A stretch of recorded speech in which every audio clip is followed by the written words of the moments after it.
नमस्कार, आप देख रहे हैं जॉन टी। मैं प्रीति शर्मा आपके साथ खबरों को विस्तार से भी जानेंगे, लेकिन शुरुआत करते हैं हेडलाइंस के साथ। सीएम धामी ने एसएसबी द्वारा प्रशिक्षित गुरिल्ला स्वयंसेवकों से की वर्चुअल मुलाकात, अधिकारियों को दी आजीविका से जोड़ने के निर्देश, कहा केंद्र सरकार से भी मांगी जाएगी मदद।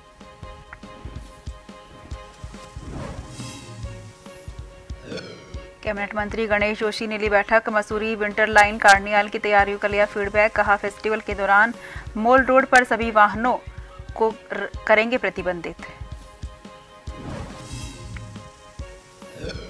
उधम सिंह नगर में 7 लोग हुए फूड पॉइजनिंग के शिकार, बीमार बकरी का मांस खाने के बाद पड़ी बीमार एक बच्ची की हालत गंभीर।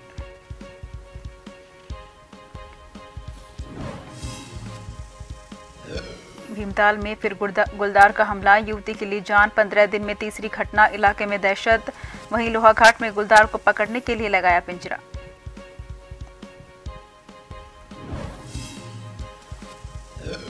पौड़ी में डोपलर वेदर रडार हुआ शुरू, मिलेगा मौसम का सटीक पूर्वानुमान, 100 किलोमीटर की रेंज।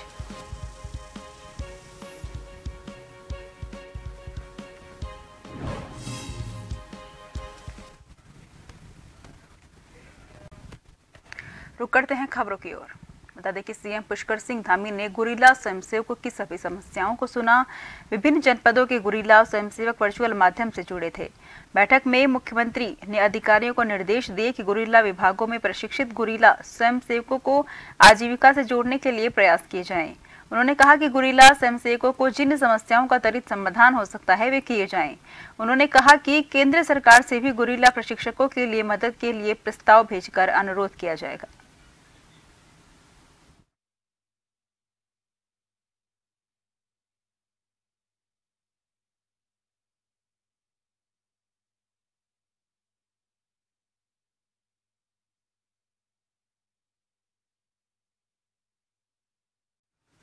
उत्तराखंड के कैबिनेट मंत्री गणेश जोशी ने एक बैठक में तमाम तरह के उन्होंने निर्देश दिए, अधिकारियों से कई तरह के निर्देश दिए। कैबिनेट मंत्री ने कहा कि मनरेगा के जरिए काफी बेहतर काम हुए हैं, खासतौर पर अमृत सरोवर बनाने के जो टारगेट रखे गए थे उससे कहीं अधिक काम हुआ है। उन्होंने ग्राम विकास विभाग द्वारा मनरेगा के तहत विभिन्न क्षेत्रों में चलाए जा रहे वृक्षारोपण अभियान को लेकर भी अधिकारियों को कई निर्देश दिए। गणेश जोशी ने लखपति दीदी योजना को लेकर भी अधिकारियों को कई महत्वपूर्ण दिशा निर्देश दिए।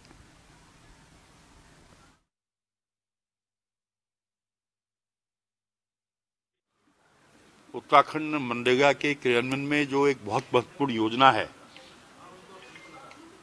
कई कामों में द्वितीय स्थान पे है, कई पे फर्स्ट 4 पे है।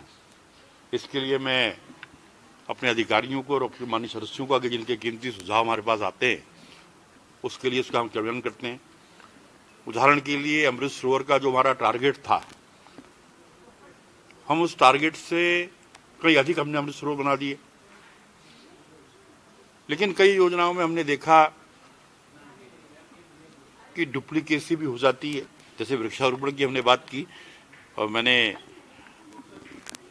उसका जब आकलन किया, देखा कि कहीं जहां पर वृक्षारोपण हुआ है उसमें उसका जो जीवन का प्रतिशत है, अगर 100 पेड़ लगाए हैं तो कहीं 54% आ रहा है। उधम सिंह नगर जिले में हमने उसका भी संज्ञान लिया है।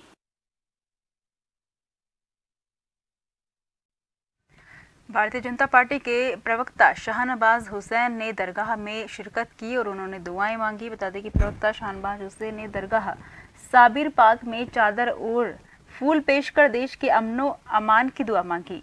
इस दौरान बीजेपी कार्यकर्ताओं ने उनका स्वागत किया। पिरान कलेर पहुंचे बीजेपी पार्टी के राष्ट्रीय प्रवक्ता शाहनवाज हुसैन ने कहा कि विपक्ष संसद की मर्यादा को तार तार करने का काम कर रहा है, उपराष्ट्रपति का मजाक उड़ाया जा रहा है और राहुल गांधी उसका वीडियो बना रहे हैं।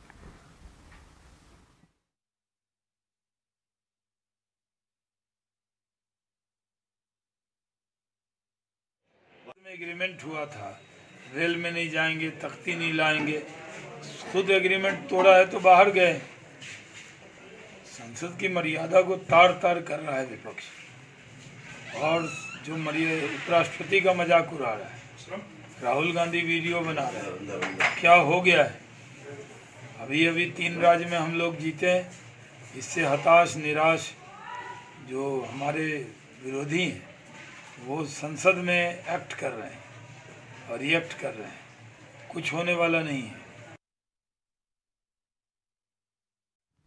कैबिनेट मंत्री ने बैठक ली। बैठक में तमाम तरह के उन्होंने निर्देश दिए। बता दें कि बैठक का आयोजन किया गया।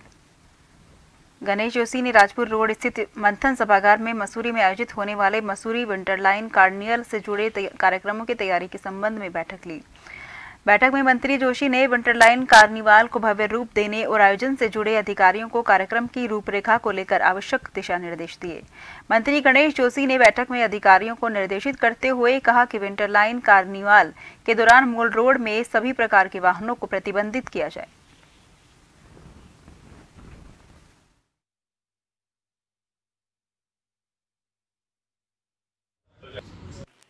जो मसूरी में इस सीजन का आकर्षण का एक केंद्र होता है, उसकी एक बैठक आज मेरे द्वारा सुबह ली गई थी। क्योंकि ज़्यादा लंबा प्रोग्राम करने से एक निरस्ता आ जाती है और उसको इतना बेहतर तरीके से हम नहीं कर पाते हैं।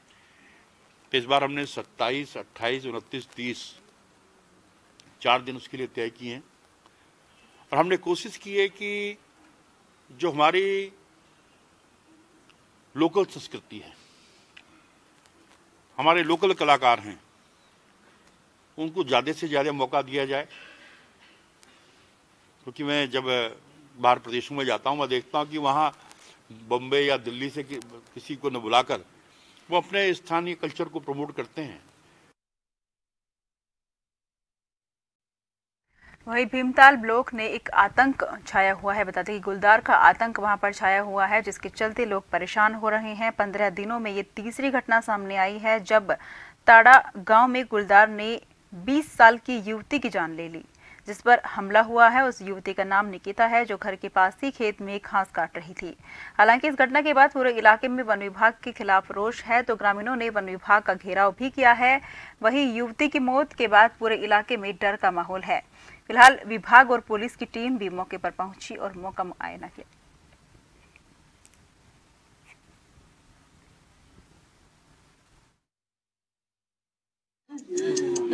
किसी भी शासन को उठाने नहीं देता हूँ। मेरे हाथ जोड़े हुए हैं। मैं एक मिनट भी कहीं से मैं कहीं तक प्रशासन से कहता हूँ कि मेरी लड़की मर गई है, मैं यहीं पर दफन कर लूंगा। मैं आगे नहीं भेजना चाहता हूँ। जब तक भाग नहीं मारा जाएगा हम जो है लड़की को नहीं उठाने देते। बस 30 किलोमीटर की दूरी है भुड़िया में, जहाँ बाघ के पग चिन्ह भी मिले जी। तो उसके बाद आज अब किसी ने ये सभी जो है औरतें, ये महिलाएं जंगलों में घास काटने जाती हैं। खेती तो है वहाँ पे, तो वहाँ पे ऐसे बाघ लगे हैं। ये कितनी बार शिकायतें कर दी। उसके बाद अगर आदमी कहीं पे छोटी सी गलती, अगर एक कहीं पे छोटे सा आदमी लकड़ी काटने अलाव जलाने के लिए जाता है, उसकी तो रिपोर्ट तुरंत हो जाती है जी, और हमारी नहीं होती है। और मैं एक आशा वर्कर हूँ, मेरे को रात को भी जाना पड़ता है। अब मैं यहाँ की ट्रेनिंग के लिए जाऊंगी, नैनीताल ट्रेनिंग है, पर मैंने 3 गाड़ियाँ बदलनी है। उसके बाद मैं शाम को किस समय घर पहुँचूंगी, और मैं घर मेरे पति अकेले हैं कि मैं ट्रेनिंग में जाके मैं वहाँ रुक नहीं सकती हूँ। वहाँ रुकने का मेरा होता नहीं है। अब एक आशा वर्कर क्या करे? मैं तो इसमें ट्रेनिंग नहीं, ऐसी हालत में मैं ट्रेनिंग कैसे दूँ? लोहाघाट में गुलदार के आतंक से लोग परेशान हैं, जिसको लेकर वन विभाग ने अब वहां पर पिंजरा लगा दिया है। छमनिया और पाटन क्षेत्र में हो रहे गुलदार के आतंक से निजात दिलाने के लिए वन विभाग के द्वारा लोहाघाट रेंजर दीप जोशी के निर्देश पर लोहाघाट के मल्ला पाटन क्षेत्र में गुलदार को पकड़ने के लिए पिंजरा लगा दिया है। बता दें कि ग्रामीणों के द्वारा वन विभाग से गुलदार के आतंक से निजात दिलाने के लिए पिंजरा लगाने की जा रही थी, जिसको लेकर डीएफओ चंपावत को ज्ञापन भी सौंपा गया था। जानकारी के मुताबिक गुलदार प्रभावित क्षेत्र में विभाग ने 3 ट्रैप कैमरे लगाए हैं। साथ ही वन कर्मियों के द्वारा रात में गश्त भी की जा रही है।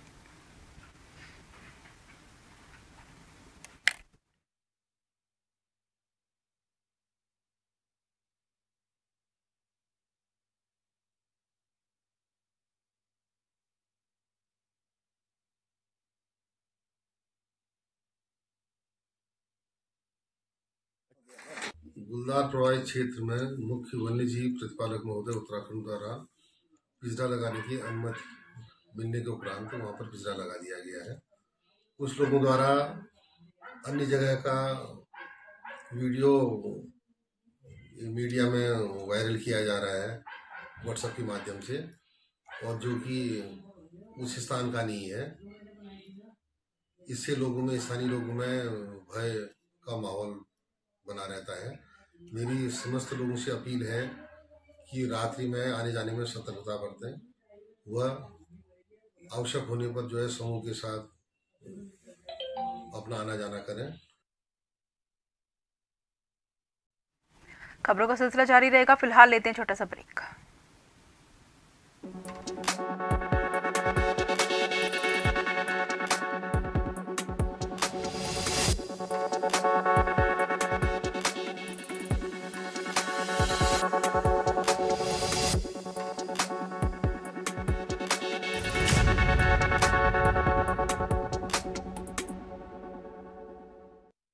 जैसे जैसे उत्तराखंड में नए अवसर बन रहे हैं, वैसे वैसे अनेक साथी गांव लौटने लगे।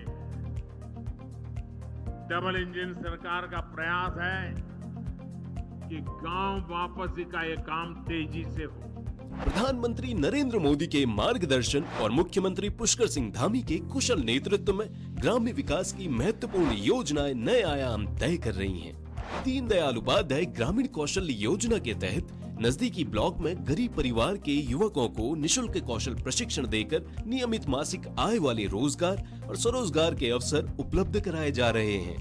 दीनदयाल उपाध्याय कौशल्य विकास योजना के तहत हमारे ब्लॉक तथा हमारे आसपास के रिमोट एरिया के युवक और युवतियों को जो कि जरूरतमंद है, उनको रोजगार के अवसर उपलब्ध हो रहे हैं। श्यामा प्रसाद मुखर्जी रूरबन मिशन के तहत उत्तराखंड राज्य को 3 चरणों और 6 क्लस्टर में चयनित किया गया है। योजना के अंतर्गत विभिन्न घटकों जैसे सड़क, कृषि विकास, आजीविका संवर्धन, स्ट्रीट लाइट और शिक्षा में कार्य किया जा रहा है।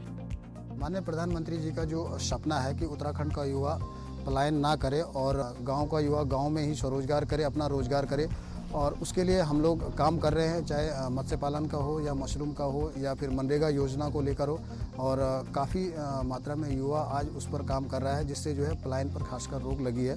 महात्मा गांधी राष्ट्रीय ग्रामीण रोजगार गारंटी योजना के तहत 200 लाख मानव दिवस सृजन के सापेक्ष 90% मानव दिवस सृजित किए जा चुके हैं।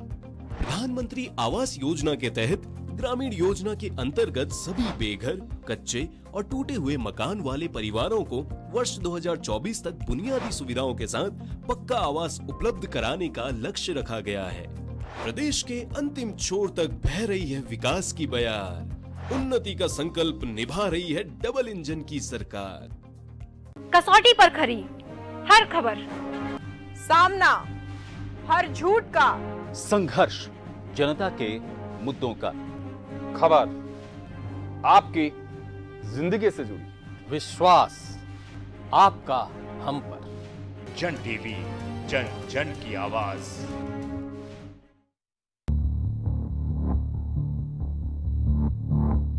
खबर जो कभी बताती है सच तो कभी कराती है एहसास। खबर जो है कुछ खास, खबर ही तो है जो कभी बनती है राजनीति से तो कभी व्यापार से,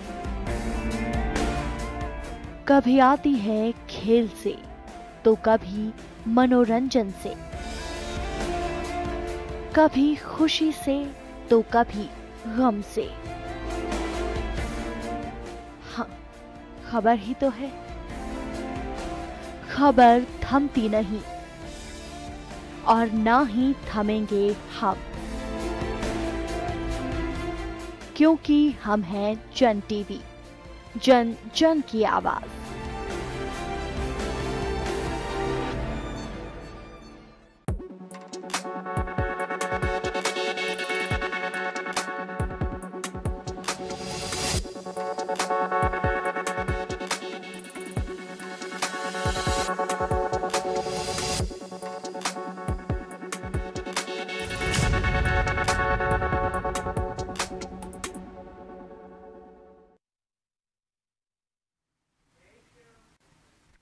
ब्रेक के बाद आपका स्वागत है। रुक करते हैं खबरों की ओर। लोहाघाट के खूना बोहरा के पास दो बारहसिंघाओं के बीच हुए भीषण आपसी संघर्ष में एक बारहसिंघा की पहाड़ी से गिरने से मौत हो गई। सूचना पर लोहाघाट रेंजर दीप जोशी के नेतृत्व में वन विभाग की टीम मौके पर पहुंची और बारहसिंघा के शव को कब्जे में लिया। रेंजर जोशी ने बताया कि देर रात बारहसिंघाओं के बीच हुई भिड़ंत में एक नर बारहसिंघा पहाड़ी से गिरकर लोहाघाट चंपावत एनएच में जा गिरा, जिस कारण उसकी मौत हो गई। तो वहीं रेंजर ने बताया कि बारहसिंघा की उम्र लगभग 6 वर्ष के आसपास है। उन्होंने बताया कि पशु चिकित्सकों के द्वारा बारहसिंघा के शव का पोस्टमार्टम किया और उसके बाद शव को रेंजर कार्यालय के पास गड्ढे में दबा दिया गया।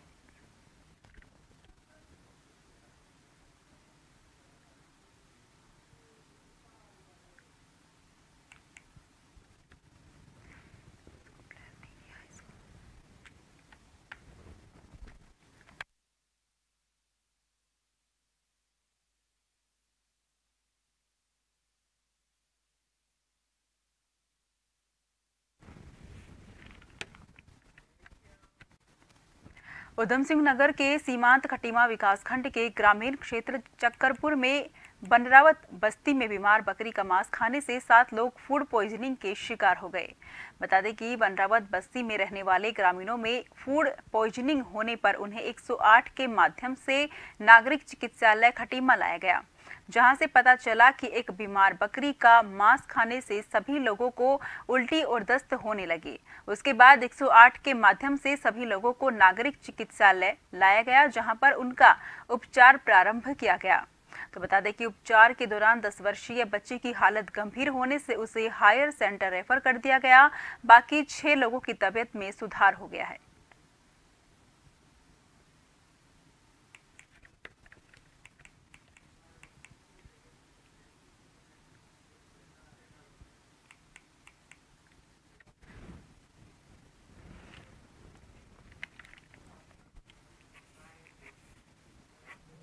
लगभग 9 बजे के आसपास हमें सूचना मिली थी कि बनरावत बस्ती है चकतपुर के पास में, वहाँ कुछ लोगों ने मीट खाने से उनको फूड पॉइजनिंग हो गई है।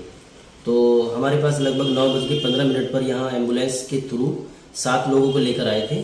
तो अभी सबकी स्थिति सामान्य है और एक बच्ची थी लगभग 10-11 साल की और उसका सैचुरेशन मेंटेन नहीं हुआ था, तो हमने उसको 108 के थ्रू हल्द्वानी रेफर कर दिया है। बाकी सभी मरीजों का मैंने सुबह मॉर्निंग में राउंड लिया है, सभी स्टेबल है और उनको कोई किसी तरह की परेशानी अब मीट खाने पता नहीं क्या था, बकरी में बीमार थी, क्या हुआ था तो नहीं पता था खास मेरे को। जब मैं लाया तो उनको खा के देखा तो उससे उल्टी और दस्त शुरू हो गई।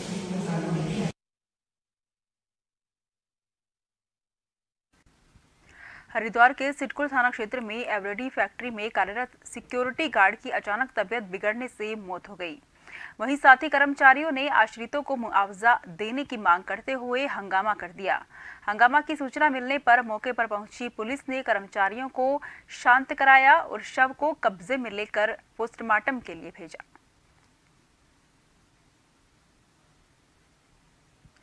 वहीं मृतक के परिजन कंपनी प्रशासन से मुआवजे की मांग कर रहे हैं और मृतक ने भांजे धीरज नेगी ने फैक्ट्री के अधिकारियों पर आरोप लगाते हुए कहा कि मृतक की पिछले करीब 10 दिन से तबीयत खराब थी, उसके बाद भी कंपनी प्रशासन के द्वारा ओवरटाइम कराया जा रहा था, जिस कारण उनकी और भी ज्यादा तबीयत बिगड़ गई।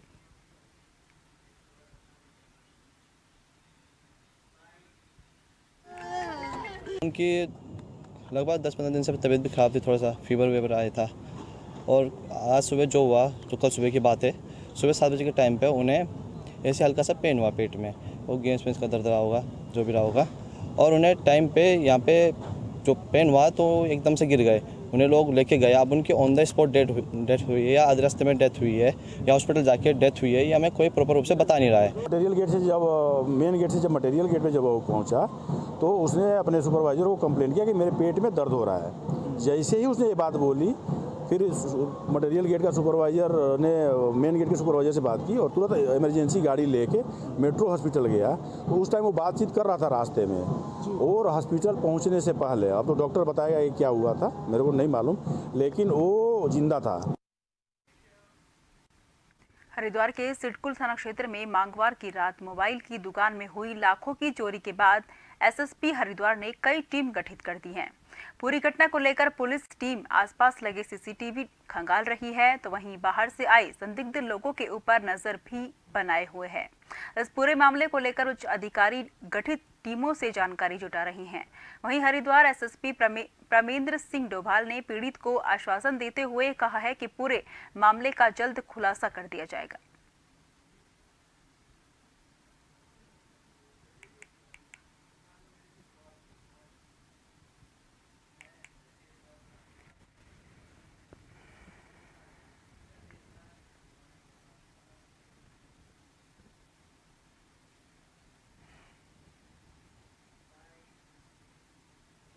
इसमें हम लोग सीसीटीवी कैमरे भी लगातार चेक कर रहे हैं, उसके लिए अलग टीम है। बाकी और जितने भी एस्पेक्ट्स हो सकते हैं जो पुराने अभियुक्त छूटे हैं उनके बारे में जानकारी इकट्ठा करना, और जो टीमें लगी हैं, जो अगर बाहर से अपराधी आया है उसके पीछे अलग से टीम हम लोगों ने लगवाई है।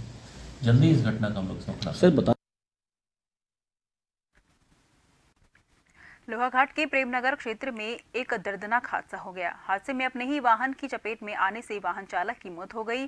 दरअसल वाहन चालक सवारी का सामान रखने के लिए छत पर चढ़ा था और सामान रखने के बाद चालक जैसे ही वाहन के पीछे खड़ा हुआ तभी वाहन अचानक पीछे की ओर लुढ़क गया, जिसमें चालक वाहन और दीवार के बीच दब गया।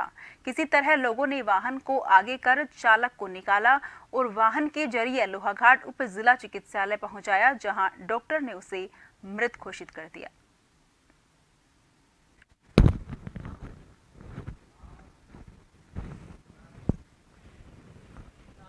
जब वो यहाँ पे आए थे तो एकदम मतलब शरीर हाथ पैर वगैरह पूरे गिरे हुए थे, बीपी वगैरह क्या कुछ नहीं आ रहा था, पल्स वगैरह भी उनकी नहीं आ रही थी। फिर उसके बाद मैं ईसीजी करके देखा तो उसमें भी पूरी फ्लैट लाइट आ रही थी। ऊपर चेस्ट के एरिया में काफी उनके, जैसे वो लोग हिस्ट्री भी दे रहे हैं कि गाड़ी से दब गए थे, तो चेस्ट के एरिया में ट्रॉमा भी हो रखा था, कंजेशन वगैरह दिख रहा था उसमें, और रिब्स में भी थोड़ा बहुत फ्रैक्चर है। हाँ, अभी क्योंकि वो कंप्रेशन हुआ होगा तो उसकी वजह से यहाँ पे सांस लेने में तकलीफ हुई होगी, एक तो दूसरा दिल के भी एरिया में दिक्कत हुई होगी, तो उसकी वजह से उनकी ये दर्द रुक गई थी। काशीपुर में शिक्षक के घर पर बदमाशों ने डकैती की वारदात को अंजाम दिया है। शिक्षक के घर से 42 लाख रुपए पार कर लिए। बता दें कि बदमाशों ने तमंचे की बट से हमला कर शिक्षक को घायल कर दिया और फिर फायरिंग करते हुए फरार हो गए।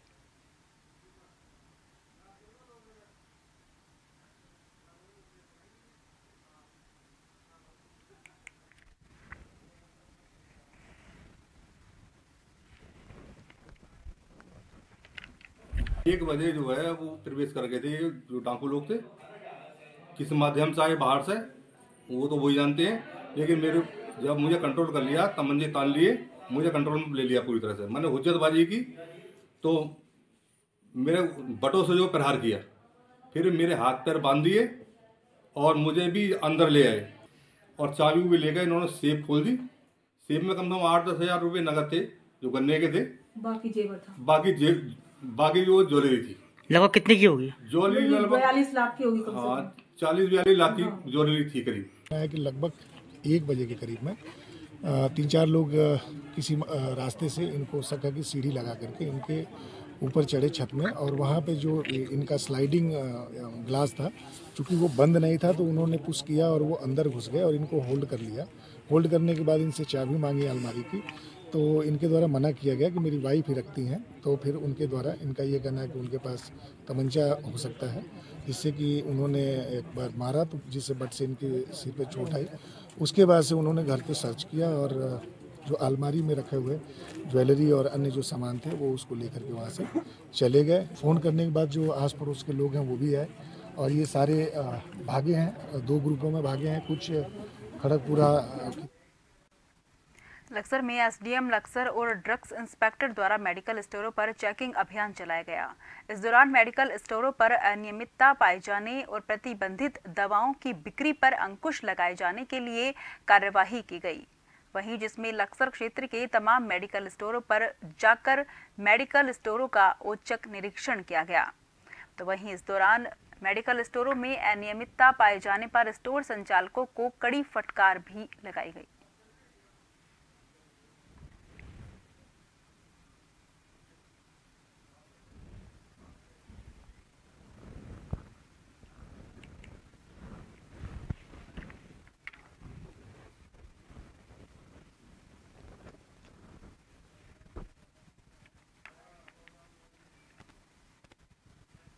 लगातार हमको सूचना मिल रही थी कि कुछ प्रतिबंधित जो दवाइयां हैं, इंजेक्शन है, उसका विक्रय लक्सर में हो रहा है। तो उसी के दृष्टिगत जो ड्रग इंस्पेक्टर हैं उनको भी बुलाया गया था आज।